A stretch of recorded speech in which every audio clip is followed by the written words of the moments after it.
Good morning. Hope everybody's in from the lobby. I'm delighted to be here. So I was talking to Vinod one weekend, and we were talking about the conference and a couple of companies in the portfolio, and he said, listen, I'd love to have you come speak at the conference and talk about your new book. And then he sent me an email, which I call Mission Impossible. And in typical Vinod style, he said, listen, just talk about what makes a great leader, do a deep dive on people, talk about hiring, finding the best people, then wrap up on trust and healthy organizations. So I gave him a time estimate, said I'd need approximately 3.5 days. He came back and said, you have approximately 22 minutes. So in that vein, I'm going to do the best I can. I'm going to go pretty quick. I also know that there are leaders of organizations of all sizes out in the audience. Most of what I'm going to talk to sort of starts with the notion of entrepreneurial leadership, but time and complexity and speed and size are not your friend. So when there's 7 or 8 people around the table, this stuff's easy. When it gets to be 70 or 80 or 700 or 800, it gets substantially more tricky. So this all kind of started for me. I was a CEO, I was a venture guy, and as Shirish said yesterday, he thinks he's been in about 1,000 board meetings. My number's more like 500, but I did it triathlete style. I did about 1/3 of those as a CEO, about 1/3 of those as a venture investor, and about 1/3 of those as a independent board member or leadership advisor. So you can't read the bottom, but I'll read it for you. It says, "We're sorry, Henderson, but you never evolved into the leader we had hoped for." And if you just kind of look at the faces at this table, I mean, the guy at the end of the table is classic. He communicates an awful lot of emotion there with just a few squiggles. But this board meeting idea, I understand, there's a variety of opinions about board meetings, but it served as a flashpoint for me in just looking at kind of that leadership audit that happens in 3 precious hours every 4 or 6 weeks. So when I started thinking about these board meetings and the leadership reflections that I saw in them, I saw some patterns. I saw some behavioral patterns. And the first one I saw was that leaders tended to regularly overestimate a few things. They overestimated the perception of how much they were trusted in the organization. They tended to confuse their power or their authority with their influence. And again, when there's 8 or 10, 12 people in the company, this stuff's not tricky. But when there's 200 or 300, or it's all over the world, or it's moving quite quickly, it does get a little tricky. The other things they tended to overestimate were the real alignment of energy, commitment, and incentives. In other words, getting everyone on the same page. Their idea of everyone on the same page and everyone else's idea of everyone on the same page were pretty different. And the last one was they tended to really think that the value of the communication they were delivering was a little higher than the listeners thought it was. And I found this out because as I worked with CEOs and observed board meetings, and then I went down and talked to the folks in the company. And these are the kind of discrepancies I saw. Then I saw what leaders regularly underestimated. So they overestimated essentially things related to their authority and their structural position in the organization. But they underestimated their connection, their engagement. They underestimated how much human nature really has to do with leading well. And, the basic needs of a follower are to feel like they can relate to you, trust you, and want to follow you. And in fact, those are the first 3 chapters of my book. They also underestimated the need to be in touch with a broader group. Again, at 12, 15 people in a company, you're in touch with everyone. But what happens over time is leaders tend to have those 6 or 7 people that they use as their information team. And they over-rely on that set of data as they go through the organization. I mean, the best leaders I know are regularly in touch with dozens or hundreds of people in the organization. It's difficult, but it's important. Tim Brown said yesterday, ask good questions. And one of the things I hold leaders accountable for when I work for them is for them to understand the power of how the questions they ask define the dialogue in the company. I see leadership as a responsibility of managing conversations. In fact, I'd argue that leaders are conversation managers. And when most things aren't as they should be, there's a conversation missing. Either one that needs to be had, or one that's missing, or one that hasn't been had well. And so leaders have tremendous power in walking through the organization and just posing the right question, framing the dialogue by putting 4-quadrant questions out and framing it around that. What happens when leaders move from questions to statements is they shut down the creativity. It's human nature to not want to argue with the boss. So, leaders regularly underestimate the power of just asking a few questions and then creating a dialogue that they really don't issue a strong opinion in at the early stages. And the last thing is, culture schmulture, right? But the notion is that cultures are very, very powerful in managing behavior at scale. In fact, at scale, behavior is never managed by language or by messages. The culture is much more important than anything you say. So those patterns led me to sort of a step back and say, well, if that's how the behavior is going, behavior always follows the view of the situation. We act in accordance to the way we see something. So if you see it a certain way, you act a certain way. And all of the change comes when you change the view of the situation. We all know what to do when we see it. So I stepped back and I said, so what's the view that leaders might have that would be, a way for them to see the playing field? And the first set of problems I saw were ones that leaders just didn't understand the importance of credibility. The second one really was moving from credibility to having earned the right to lead. It's now a job of competence. So it's no longer about just being a founder and having technical merit or, a leader and really having great affinity with people. There's a set of skills about leading that are competence-based. And that was the second sort of module. And then the third one was a bit around what Bill Gates said last night, which is when you have either power or authority or money, you also have to be anchored by values.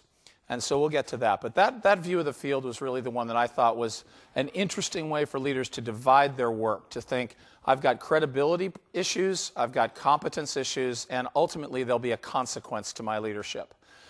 So part of the challenge with entrepreneurs, and I wrote an article about this in Harvard Business Review in the early 90s, is that they tend to see the company through their product vision or through their market vision. And that works fine in the early stages. But as the company scales, they need to begin to balance the skills of leaders with the skills of entrepreneurs and founders and technical folks. So that's where this comes in.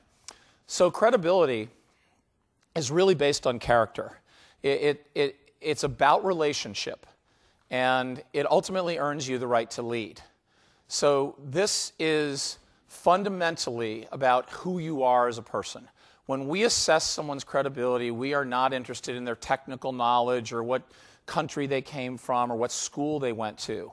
We're interested in whether that person has the credibility with us to ask us to do the things that they'd want us to do when they're accountable for the organization. So credibility really is, this got back to a little bit of this board meeting kind of mess that I saw, is it's not at all about power or authority or structure. You're granted power and authority and structure by virtue of the organization, by virtue of the fact that you raised your hand and said it's my company, or by virtue of the fact that the board gave you the job. But in fact, the reason we know this is because people in the organizations at all levels have lots of credibility, and sometimes people at the highest levels have none, or limited. And so we know it's really a lot more about influence and a lot more about relationship than it is about power or authority or structure. And we experience credibility with people. It's an ontological phenomenon. It's about being with each other. And we don't do it analytically. We do it ontologically. So what we know is that the two conditions for even having a friend in life that we'd be willing to spend time with and invest in are they have to be authentic and they have to be trustworthy. Now, authentic is one of these words that is on the track to meaning nothing, sort of like Paradigm did about 10 years ago. So this word is trending towards, a buzzword. And in fact, if you think about authentic, it's the easiest way to think about what it is think about what it isn't. Counterfeit, right? Genuine is not counterfeit. So if you get money and it's not genuine, it's counterfeit. So are we when we're not authentic to who we are. We show up as counterfeit to other people, like not the real thing. And the challenge in authenticity with leaders is that they often believe they're supposed to be someone they're not in getting the job done. And in fact, most young leaders feel that, I got to do that leadership thing today. When in fact, what we really want to do is connect with them personally. And it takes courage to be yourself. It takes courage to be yourself in those moments when the role is calling you to want to do it the way you think it should be done. Underneath the second trait, or the second matter of character that creates credibility, trustworthiness, is really a long-term integrity. So trustworthy doesn't mean honest. I know a lot of people that are honest, and I don't consider them trustworthy. And that's one of those things that's hard to explain, but you all know it to be true. And then the third thing that gets added to it, when you move from the conditions of friendship to the conditions of leadership, we add to it compelling. And Eric Schmidt talked a little bit about this yesterday. You got to create something that people want to join. Compelling means I have a huge commitment. It's causal. In other words, it's a cause in the world. It's a mission. And I got a place for you in that. I want to enroll you in that commitment. I'm going to change the world, and I'm going to invite you. So if you look at what Lance Armstrong did with Livestrong, when I really was walking down the street in New York City a handful of years ago with a suit on, and I looked over and there were 3 guys with yellow rubber wristbands on, I was pretty clear about enrollment, right? I mean, this is not a fashion accessory. So what is it? It's that people wanted to be part of something, right? They saw this big commitment, they saw a chance to be involved, and they said, I'm in. For $2 or $2 million or 2 minutes or whatever their contribution was, they're in. So that's what we mean by credibility, being authentic, being trustworthy, being compelling. And in fact, I would challenge you that of all the other things that you might associate with a leader's credibility, my guess is you wouldn't trade any of them for one of these 3. If you would, I'd love to have you send me an email, because I've tested this on a couple thousand people now, and I haven't had anybody really want to trade one in for one of these. And that's sort of the notion of the essentials of credibility. So as we move to competence, we move from the domain of character to the domain of skills. And in skills, it's kind of like, well, you walk on the plane, the pilot's in the doorway, has a cup of coffee in his hand, and, chatting, oh, you going to Pittsburgh? I've been to Pittsburgh 10 times, blah, blah, blah. And then you take your seat, you put your seatbelt on, the door closes, the pilot goes into his cockpit, and at that point, your credibility and relationship and all that affinity you had for that guy when he was chatting with you with coffee is over, and you actually now need him to know how to fly the plane. So at that point, his competence is important. So with leaders, credibility earns you the right to lead, but it is still a job that has a very specific set of skills, and those skills are designed to create results. So no matter how nice a guy someone is, no matter how wonderful you feel about them, we hold leaders accountable for creating results. And ultimately, that earns us not just the right to lead, but a respect amongst our troops. And therefore, competence, as opposed to who you are, it's really about what you do. And I would encourage leaders to look at what are the skill sets of leading. Not just would people follow me because I have a huge commitment, but what are the skills of leading?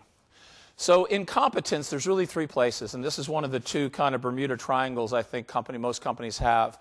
The one I'm not going to write up here, but that I use a lot in my MBA class at Santa Clara and some leadership coaching is, in most tech companies, there's a triangle of sales, marketing, and engineering. And most things revolve around that, all the support functions of HR and finance and legal. But the truth is, if you don't figure out what you're going to make it, and find somebody to buy it, you don't have anything. As one of my bosses said, if you're not making it or selling it, you're in the way. So that's the first Bermuda Triangle. The second one is this one, which is in competence, leaders really have 3 jobs. They lead people. So in people, their conversion is take talent and make a team. The leverage they have with their authority is to choose the best players they can and use most of their authority to set expectations. There's places not to use leadership authority, lots of them. The places to cash in on it are the 2 things. Hold a high bar for people and hold a high bar for expectations. Those are the 2 places to use your authority. The bridge to strategy is really in creating a shared vision and a set of shared values. As we move into leading strategy as the second competence, it's a process competence. So strategy is not a content competence, it's a process competence. You use your authority there to drive the process. When your job there is to take ideas and mine them, and Tim Brown talked a lot about this, Eric Schmidt talked about this, get the best ideas out of the organization. Use your authority to create a dialogue that creates great ideas from everywhere, and then drive it to a plan. And the bridge, of course, is to have that plan result in a set of goals. These slides are available to you, by the way, so if you're scribing, that's fine. If you're not, it's okay. And then the third one really is we lead execution. So we choose a team, we make a plan, we go to war. And in execution, the conversion process we hold leaders accountable for is creating results from action. So if you say to it, what do leaders do? They take talent, make a team. They take ideas, they make plans. They take action, they create results. So that's a great sort of six-phase model for me to start with when I sit down with a leader. How are you doing on talent? What are you doing about making a team? How's your idea generation? Tell me about your plans. Is the team in action, and do we have the right metrics? Are we creating results? So the leverage and execution is really choosing the right metrics, measuring what matters. Shirish talked a lot about this yesterday in dashboards and board books. And then the bridge is, how do you connect back to people? How do you get from results back to people? You get there through accountability. Jed York talked about football yesterday. They could have a player they love, and, great player, but on Sunday night when they watch the films and the guy drops 6 out of 10 passes, ultimately has to be held accountable as to whether he's on the team or not. So that's game time. And then the third one, which I'm not going to spend a lot of time on, is really about the consequence of your leadership. As credibility is based in character and competence is based in skills, what you leave behind is really a display of your values. And most of the time, it creates loyalty. So when you align values with other people, they for years remember that. And they mostly remember it because you made a set of decisions that affected them, with them, and you had a lot of communication that revealed what you deeply care about. You really can't mask values for a long period of time unless you're just a master imposter. And then ultimately it earns you a reputation. So that's the consequence of your leadership. It's kind of post-game. And the challenge here is to lead as if you'll be judged in time. So it's about how you do things. So again, communication, decision-making, and the impact on the people is really how your reputation, your legacy occurs. So job number 2 on a quick schedule here. Vinod's second thing was, let's talk a little bit about talent. Now, Scott Cook and Bill Gates and Eric Schmidt teed up some of this stuff, but I just want to underline a few things here. Talent being, talent is never overrated, and leaders talk a lot about this, but I don't see them putting as much time into it as they say.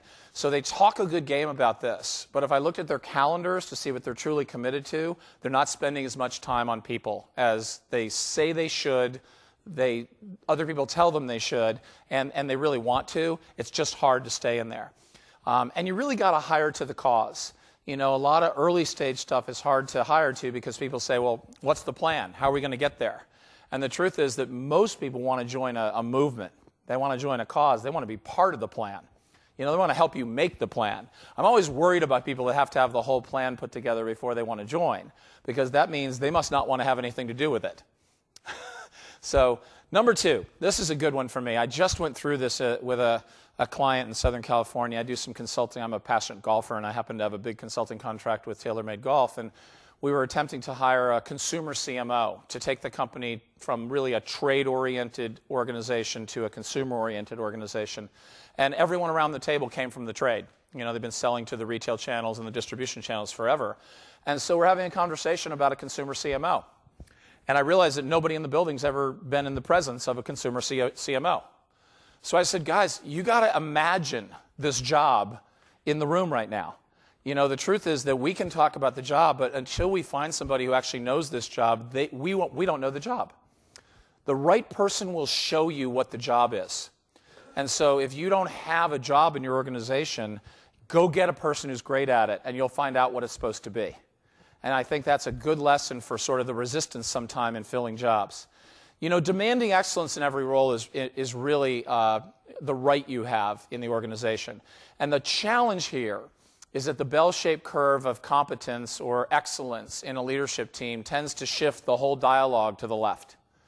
So you need to be able to talk at high speed, at high bit rate, at everything with your leadership team.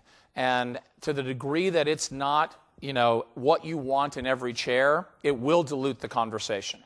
I've been around this one too many times. Trust me on this. The 2 conversations I think that are unbelievably critical for leaders to learn how to have, and going back to the notion that leadership exists in a conversation. I feel like I should write a second book that's called Leadership is a Conversation and take you through the 60 or 70 conversations that you need to know how to have. Because if you look at a surgeon, they have a table full of tools, or a plumber or an electrician. But a leader really has a basket full of conversations. And those conversations don't happen for one of 3 reasons. Either you don't know to have it, you don't know how to have it, or you don't have the courage to have it. And so two conversations that you must learn to have with regard to talent and people are how to set expectations and how to talk about performance. And those are two conversations that you just must develop the skills at. And I would suggest that the better you are at those two things, the more leverage you have with your talent. Teams are different than people. We talked a lot about this yesterday. There are things that teams can do. There's a team mindset. There's a fit issue. I mean, I always get the question, how much should you sort of allow someone to not fit in with the team, especially if they're really brilliant? And this is a judgment call that I can't answer on stage this morning, but there are distinctions between teams and individual performances, and it's just important to know the difference. And then retention is a serious job. It is sort of like the customers. It's twice as hard to find a replacement for a person than it is to keep the one you have. And Vinod mentioned this yesterday. People stay around mostly for non-financial reasons. They want a huge challenge, they want to be recognized, and they want to be told the truth. So my view is that the best performers will leave if they're not recognized for their value, their work doesn't matter to the mission, they're not given a challenge sufficient to their talent, or you try to bullshit them. And, I've seen people stay around on a sinking ship for a long time, right until the day they were lied to. So I think the way to honor your best talent is to be open and honest with your best talent. So job number 3 here, right on schedule, TED Talk, is the whole notion of trust. And I want to distinguish personal trust from organizational cultural trust. Personal trust really is about relationship, and it's the kind of low overhead, high commitment you get when you really have a long trust, a long relationship with somebody. What happens is there's really no drama, there's a bunch of straight talk, there's no games, it's almost like you can finish the sentences, you know where each other are aligned. And so the overhead in that relationship is extremely low. By contrast, or the same really, the commitment's very high. So you can count on that person giving their all to the job. And this is what happens in trustful relationships: low overhead, high commitment, enduring loyalty. But that's one job as a leader, is to go and create personal trust with individuals in the organization. And it's very, very powerful. The organizational version of that is sort of cultural trust. And whereas personal trust is about relationship, cultural trust is really about safety.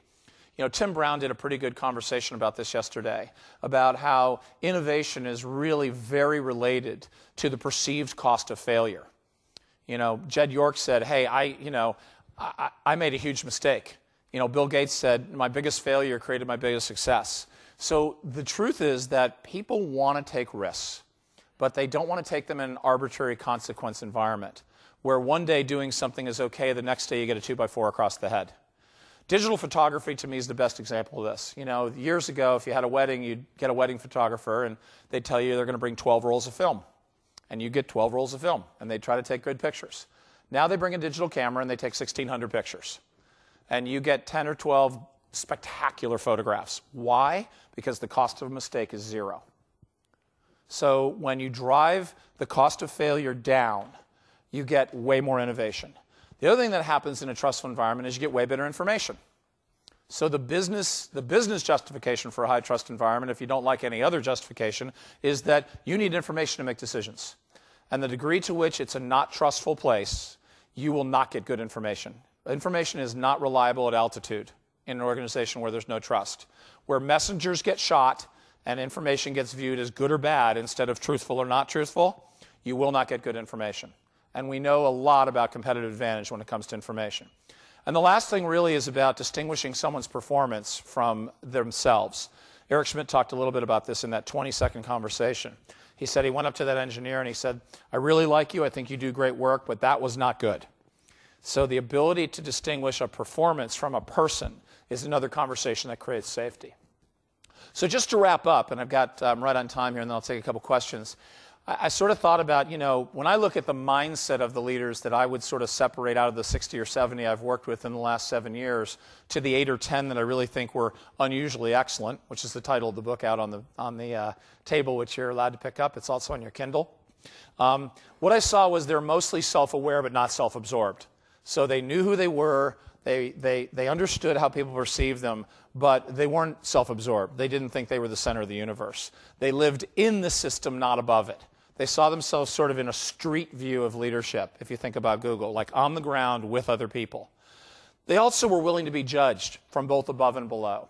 They weren't resistant to feedback. They weren't defensive to feedback. They could take comments, about from board members and from the lowest level employees. And they mostly sought what I'd call behavioral feedback. They said, what did I do that didn't work? What did I say that upset you? And so if all you want is performance feedback, you can get lots of it. The minute you ask somebody to be a psychologist to authority, you're in trouble. So if you're learning how to play golf and you've got a coach, you're open all day long. How am I hitting the ball? Where's my club? You'll take it all day. But the minute it becomes about you, you don't want it and other people don't want to give it to you. So ask for behavioral feedback. They're also emotionally mature and secure. It really is about what Eric said. We need to create some modicum of professionalism. We need to have an environment that's just not everybody getting to be any way they want to be all day long. Leaders basically do three things. They choose the right things, they do them well, and they do them consistently. And it is unbelievably more about holding to those fundamentals than we'd want to believe. As you move from founder or technical lead to leader, I think you have to ask yourself, do I like people enough to do this job? People are the currency of leadership. And if you don't like people, you probably shouldn't be a marriage counselor or a leader or a doctor or a few other things where all you do all day is deal with people. And I think you also have to embrace leadership as a profession. It's not a side job. It's not like, hey, if it weren't for these customers and employees, this would be a great job. And the note I want to end on is that there's a mentality that I call failing elegantly. And I think leaders have to avoid this disease in organizations. There's a moment at which you doubt whether you're going to win or not. And if that moment of doubt turns into an elegant justification for why it's okay to lose, the organization's going straight into the toilet, but style points along the way. So the truth is that you either win or you go across the line bleeding. And that's a mentality I've seen common to the leaders that I work with. So for more, there's a website, there's my email, there's my phone number, there's a book out on the table for you. It's also on your Kindle. So let me tell you a little bit about authors with regard to Kindles. It's a branding nightmare. So I'm going to ask you to take that book and either put it in your office so everybody sees it or give it to somebody else because no one knows what's on your Kindle. So when you're on an airplane and you're reading your Kindle, people just don't go, hey, what's on your Kindle? But they do go, hey, what's up with that book? So thank you very much. I'd love to take a few questions.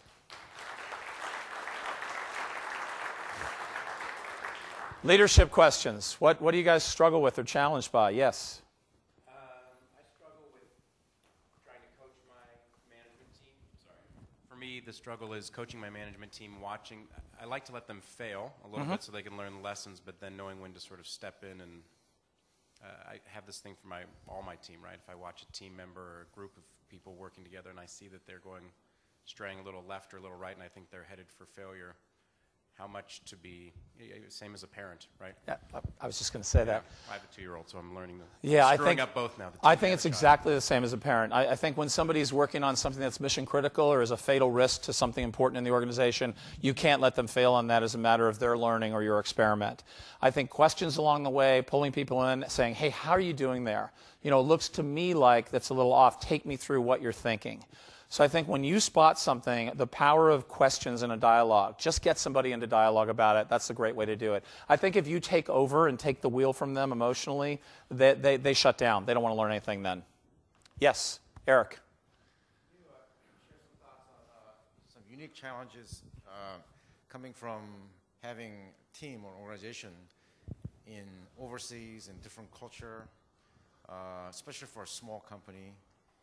What are some of the unique leadership challenges in dealing with that kind of setup? Well, so the quick one on that is I think that empathy is the most underestimated thing with leadership. And if you can appreciate what it's like to be in their shoes, what it's like to be in a remote location, the worst feeling about being in a remote location is that you're out of touch. That you must not know what's going on. And as much as we live in a connected world electronically, there's still nothing like the power of a personal visit.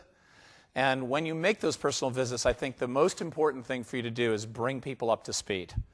Say, hey, I want to let you know what's going on. I know you've gotten the emails. I know you've been on the conference calls. But let me just take you through what we're doing over in this other office or back at headquarters or whatever. And I think the cultural aspect of it is really about empathy. Just asking. I set up when I was a general manager at Adaptec, I set up our Japan operation, and you can probably tell my personality is not enormously compatible with the Japanese way of being, which is a little quieter and a little calmer and a little bit everything. And, you know, one of my lieutenants there pulled me aside after a couple days and said, you know, John, stop trying to be like us. We like you just the way you are. And it reminded me that empathy is not about trying to be like someone. It's appreciating that there's differences and that they're like they are and you're like you are, and that it can all work. So I think staying in high communication, visiting once in a while, having some empathy, and just acknowledging what must be difficult for them. You know, I know you guys are out here. I know it's a different place. You know, feel free to pick up the phone. It's a little bit like what Eric Schmidt said. Praise goes a long way. So does outreach. You know, if people, I mean, it's amazing how much people just want to be heard. You know, being heard is about 2/3 of the battle. What else? Yes? Do you have suggestions for how to give performance feedback? I do. A lot of it's in the book, but I'll give you the quickie. Focus on the performance. Focus on the expectations of what we were trying to accomplish. Make sure that you set the paradigm up front that we're talking about your work, not about you.